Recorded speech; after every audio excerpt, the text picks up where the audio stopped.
What if one skill could help you decorate like this? It sounds impossible, but that skill is 3D, a powerful tool the best decorators use to turn good levels into the biggest levels of the year. But how does 3D help you when Geometry Dash is a 2D game? Well, look at this deco. It might not seem like it, but it shows a major benefit of learning 3D, depth. By using tons of intricate layers for the blocks, pillars, and effects, this part looks way cooler than if it had no depth at all. You can also see this in orbit. These orbs can only weave through the pillars because the part has plenty of depth, which makes cool details like it possible. That includes this crazy deco with tons of layers and the level's ending. And that's just one benefit. Today I'll show 3 techniques to use in your levels, 2 more reasons to learn 3D, and the one most important technique you need to get good. If you're still not convinced, did you know learning 3D will improve your details? Obviously, you'll get to make details that require it, like this boss fight where the boss goes into the background to shoot energy orbs and lasers back at you. But learning 3D also lets you make better shapes, like these block designs in the same level. Not to mention, detailing 3D shapes gives you lots of practice making really complex stuff, like this.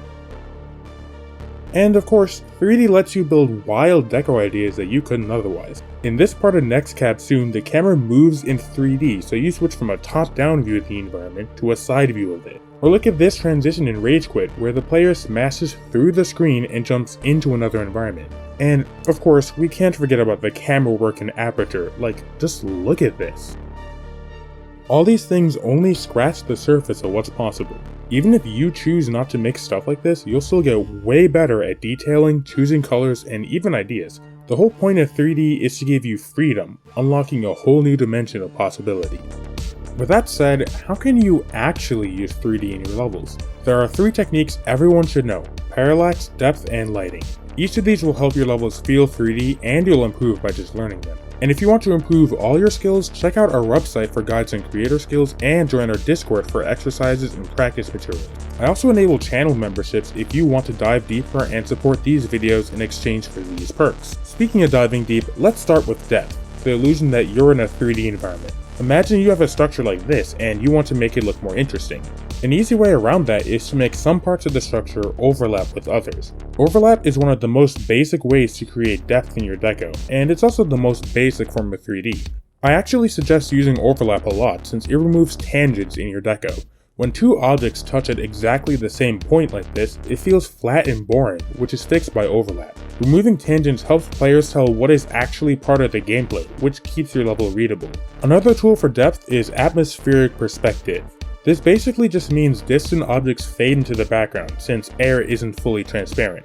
You'll see this in real life when it's a foggy or rainy day, for example, and you can make it by using gradient triggers and low opacity colors. Both of these are simple ways to emulate 3D, but they get much more effective when you actually make your shapes feel 3D. For instance, part of depth is making 3D shapes, which are called forms. When you combine forms with overlap, the depth gets way stronger, just like this. And if you combine both of those methods with atmospheric perspective, you get even stronger depth, just like this.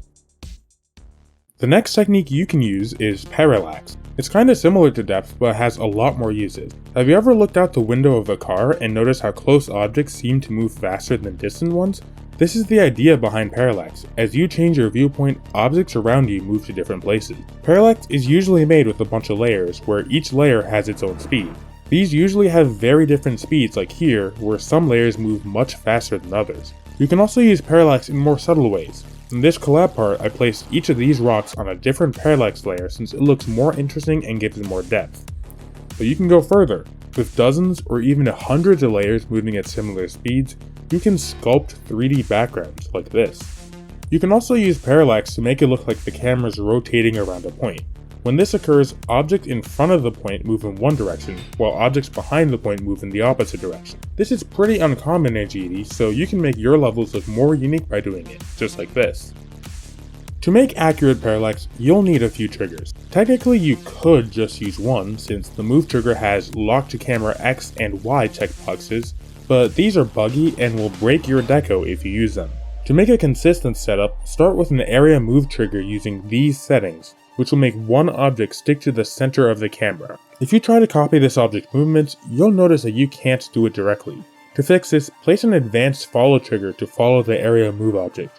You can copy down these settings and it should work accordingly. Finally, for each parallax layer you use, place a follow trigger and have that layer follow the advanced follow object. Using follow triggers will copy one object's movements to other objects, letting you make a background in layers. Use the follow trigger's X and Y mod values to change how fast a layer moves and therefore how distant it seems. Values between 0 and 1 will be in the background and numbers closer to 1 are further away. Values less than 0 will put that layer in the foreground, above the gameplay. If you use a value above 1, the layer will move backward, which only happens when objects rotate around a point.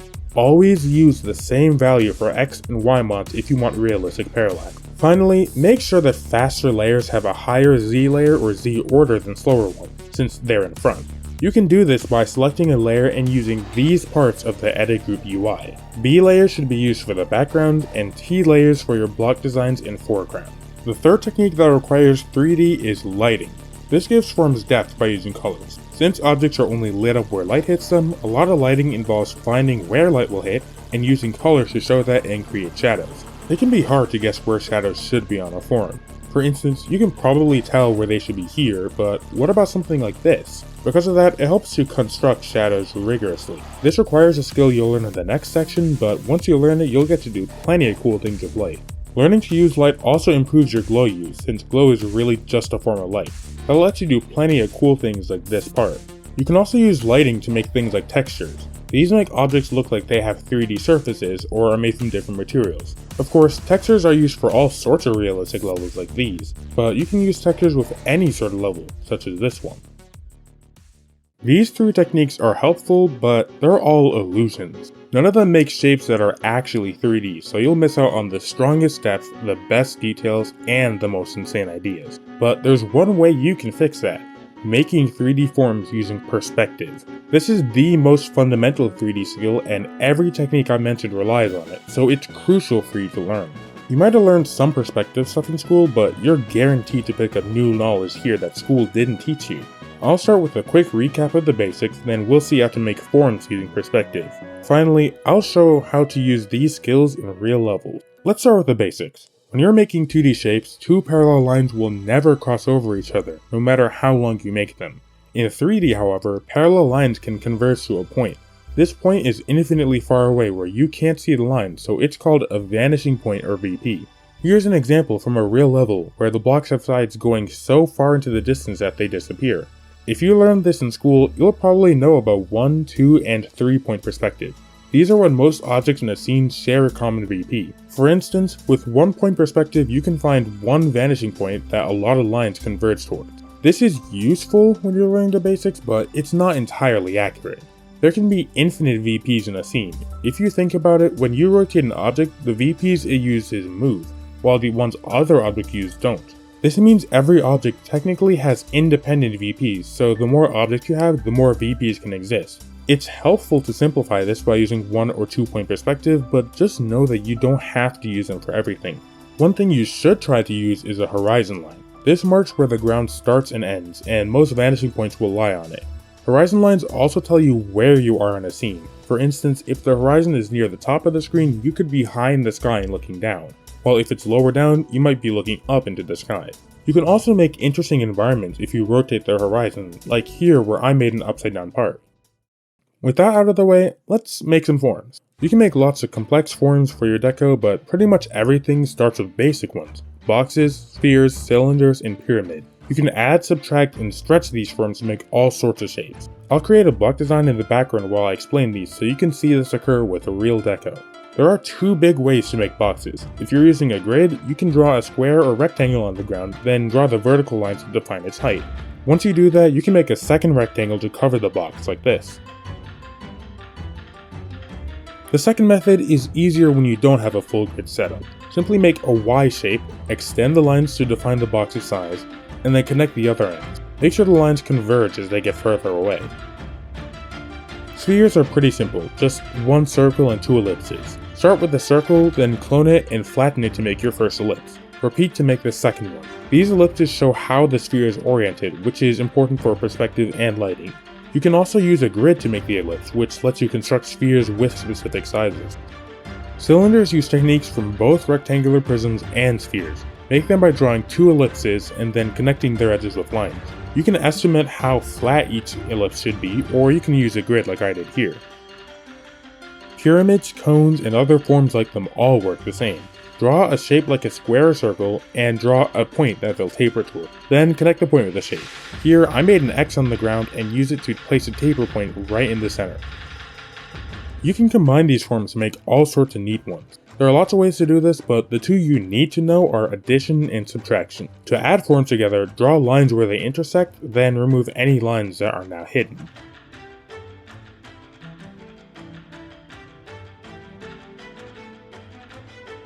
To subtract forms, you draw lines where they intersect, and then remove the form you're cutting out.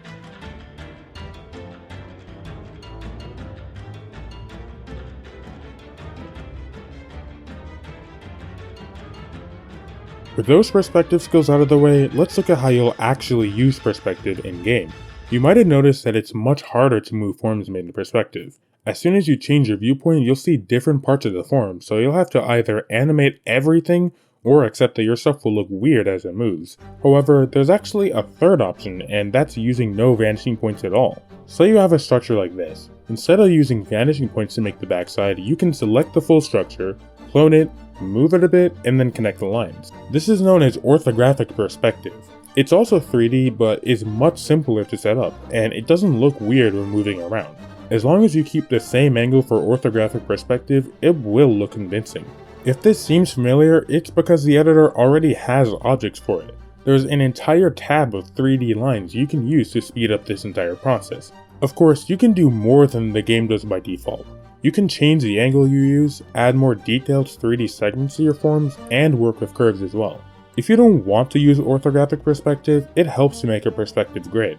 This keeps sizes consistent when making forms and can be useful for static art like end screens. It can take a while to actually make one, but I've linked level ID you can use in the description.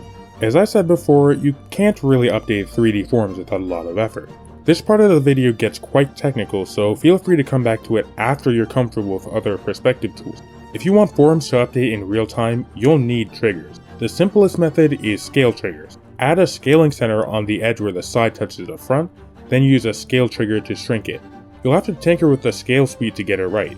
The wall should be at full size when it enters the screen and be invisible once it reaches the center of the screen. This method lets you add details on sidewalls, but is pretty tedious to set up. It also lags since scale triggers use a lot of resources. If you want more complex walls like these, it's not the best method. For that, you should look at gradient triggers. If you set up a parallax system like I described before, you can place objects on different layers and set up gradient triggers between them. This lets you make all sorts of complex shapes like those in the level 3 deck. However, it's much harder to add details, and each gradient trigger needs a unique ID to work. You're limited to 999 of these per level, so use them wisely. Levels like Aperture use 3D zooming like this. This requires scale triggers, or area scale if you want to be accurate. Just be careful since this effect won't feel real unless you scale objects properly. Objects will appear to scale faster as they get closer, and this speed is based on their distance, so an object 5 times further away will scale 5 times slower. Geometry Dash doesn't have a reciprocal easing by default, so you'll need to approximate it by using easings in your scale trigger, or use this complex setup. First, set up an area scale with these settings. The length determines the strength of the scaling, while the scale X and scale Y determine the starting size. Make sure your area scale center is close to your target group center or parent ID, but not quite on it. Then, use an edit area scale to reduce the length to 1. The duration will determine the scaling speed. You can play around with the setup to make it work for your needs, but it's about as simple as possible. If you want to zoom in past the default size, switch your proximity mode to the second one and make scale X and scale Y in your area scale trigger larger than 1.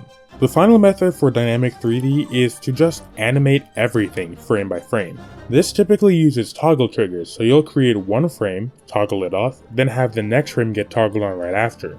You can also use move triggers by spacing out each frame a lot, then using move triggers to move each frame instantly. Animating things by hand lets you make things with lots of complex camera movements, but it takes a lot of time and objects. There's one last thing I should talk about, and it's about perfection. These methods of making 3D all take lots of time and effort. However, you don't need perfection to make stuff that looks good. Many levels that use 3D take shortcuts, providing the illusion of 3D without having to put in all the effort. Imagine you're making a grassy field. You could make the entire ground in perspective, have it update dynamically, and then add grass on top, but the ground would get covered up. It's much easier to make a gradient for the ground, then make a few layers of grass and use those to make things feel 3D. Instead of going through all the effort of making true 3D stuff, you'll just take a bunch of two-dimensional assets and move them together using parallax and overlap. You'll still have the intuition and skills from perspective, but you'll save time and give yourself room to make more choices. After all, the whole point of learning 3D is freedom. When you get stuck in a rut and can't improve, sometimes the only way out is to move in a new direction. Instead of left and right, you'll keep moving forward, diving deeper until you see the light at the end of the tunnel. And sometimes, finding that light just requires a new perspective and a little push.